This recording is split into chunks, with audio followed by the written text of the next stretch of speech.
Did you count how many times I said the word love? 9. Some of you are adding extra. So you heard a whole bunch of love coming through.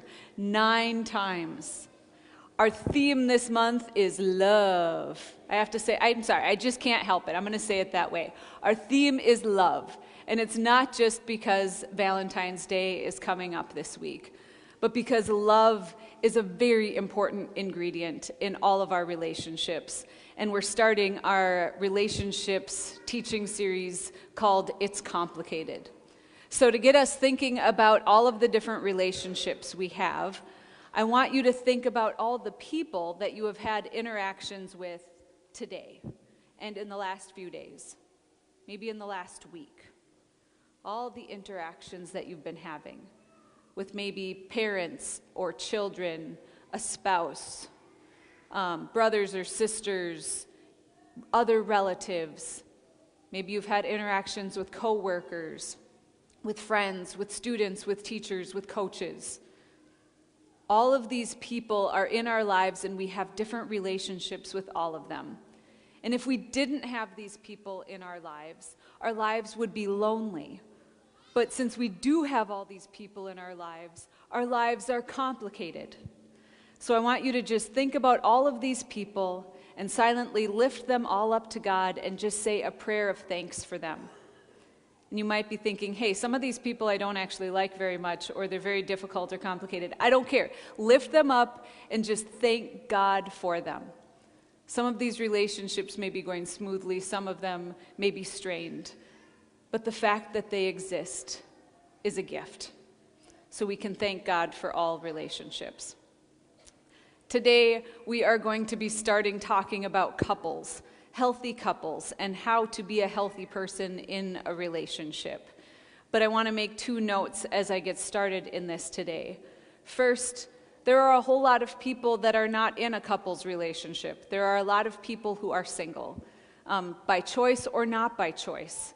But I hope and I pray that there is a word from God for you in this message today too. And I want to make another note that there are a lot of people who are divorced or separated, who are going through very painful times in the dissolution of a relationship. And so I want all of those people to know that you are fully welcome in this series, and that it is our job as Christ followers, as people who follow Jesus, to actually walk with you and support you, no matter what your relationship status is. So it's our job to all support and surround one another, because that's the job that God has given us. So we're going to be talking about couples today, and a good starting off point, a good jumping off point for all of us is to be grounded first in our fundamental relationship with God, and to how we can understand that relationship. So I have a quote from one of my favorite authors, Henry Nouwen. He says, this is how we can understand our relationship with God. God loved you before you were born, and God will love you after you die. In Scripture, God says, I have loved you with an everlasting love. This is a very fundamental truth of your identity. This is who you are, whether you feel it or not. He says, whether you feel it or not. You belong to God from eternity to eternity.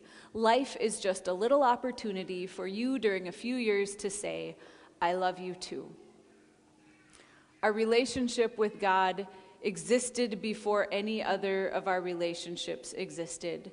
And our relationship with God continues long after those relationships end or are completed. The love that we've been getting from God has started before we even existed, and it continues long after. Our relationship with God and the love that God pours into our lives is fundamental, it's foundational, it's the bedrock that we stand on. This is how another author puts it, Max Lucado. If God had a refrigerator, your picture would be on it. If he had a wallet, your photo would be in it. He sends you flowers every spring and a sunrise every morning. Face it, friend, he is crazy about you. Now, I want to update Max Lucado just a little bit, because I don't carry any pictures in my wallet. Are there any other people who don't have any pictures in their wallet, like printed out pictures? You can admit it, it's okay.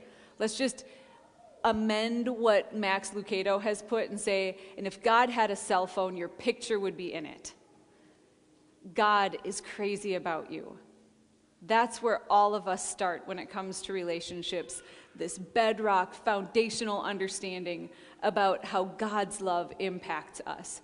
And when we feel secure in that relationship with God, when we receive that love of God, we're able to be healthier in all of our relationships.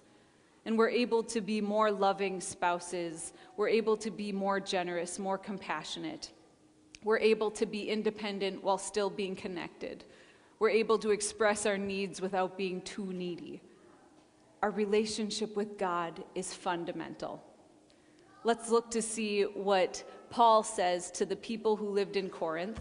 That's this 1 Corinthians chapter 13 that I shared with you, the love chapter. So if you've heard this passage before at a wedding, you might think this passage was written for people who are getting married. You would be wrong. This passage was written for a whole entire church. There was a whole congregation in the city of Corinth, and they were struggling. They were fighting. They were at each other's necks. Everybody in this congregation in Corinth was trying to say, I know the right way to lead things around here, and I have an idea for how we can be the church. And they each were listing off why they were better than other people in the congregation. So some were saying, I'm a better teacher, and so I have a great idea, and everybody should listen to me. And some other people were saying, well, I have the gift of listening and understanding people, and my gift's the best. And others were saying, no, I've got the gift of being generous. I know how to lead this congregation in the best way. And others were saying, no, I have this spiritual gift of speaking in tongues. I can communicate with God in a way no one else can. I'm more right than everybody. No, wait, this does sound like a marriage. Doesn't it sound like a marriage here? If you are in a marriage, you've probably been in fights before. And you probably have wanted to say, ha, I told you so. And you've wanted to be right, or at least more right than your partner. And you've gotten into struggles with your partner. And you've wanted somebody else to side with you. I'm a little more right, aren't I? I mean, I'm the one who should really be calling the shots here. And Paul is wise. He doesn't take anybody's side in this conflict that this group of people is having. He says, listen, what good are any of your gifts if you're not using them with love? If you're not using them to benefit the whole, this whole entire community? And then he even tries to help them see a bigger perspective. He says, think about all these things you're fighting over right now. This is just a tiny little blip. God has existed from long before these things that you're arguing about, and God will exist long after. And God has given you love and shown you how to use this love. So if you can just look at it in this, get a bigger perspective, these arguments may not seem so overwhelming. He even tells them, right now, you can't know everything. You're looking in a mirror dimly. Back then, mirrors were made out of shiny bronze, so they're not the kind of mirrors we have now. He says, right now, you can only see in a mirror dimly. But at some point, when God's plan for this whole world comes together, we will be able to see God face to face. And all the questions that we've been having about each other and about how to live, those things will be answered, but there's things that we just can't see right now. I think that's actually helpful advice for couples, because sometimes you get in the middle of a struggle that you cannot see the end of, and you don't know how it's going to resolve. And sometimes you just can't know for a while. So when we adopt that God perspective, that bigger perspective, we're able to see, yes, this is one small thing, and I need to be at peace with the things I can't know about it right now, and entrust myself and my partner into the hands of God. That's helpful for marriages and couples to take into account as well. Because according to an article that I read in the New York Times, we all will marry the wrong person.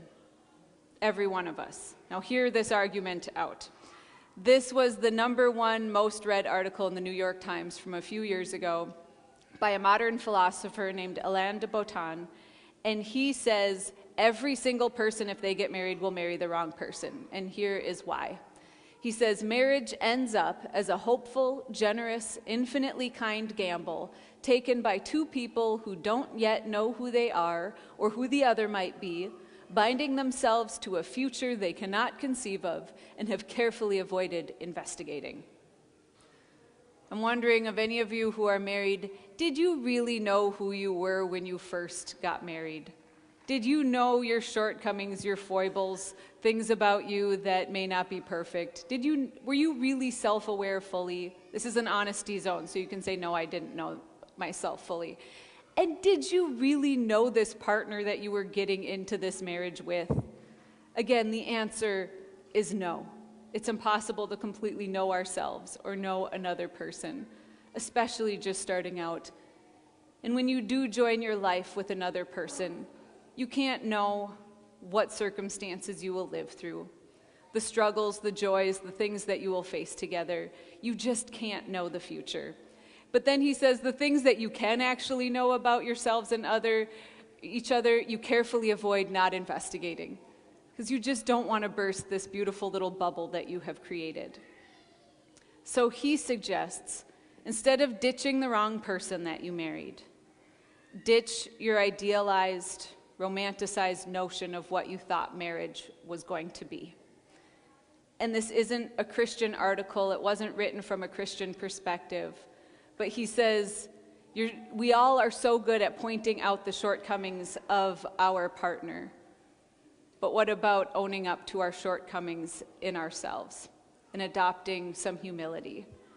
And then he says, when we can do that, and then when we can practice forgiveness, practice generosity, and practice love with a sense of humor, that is how we can continue to be married to the wrong person.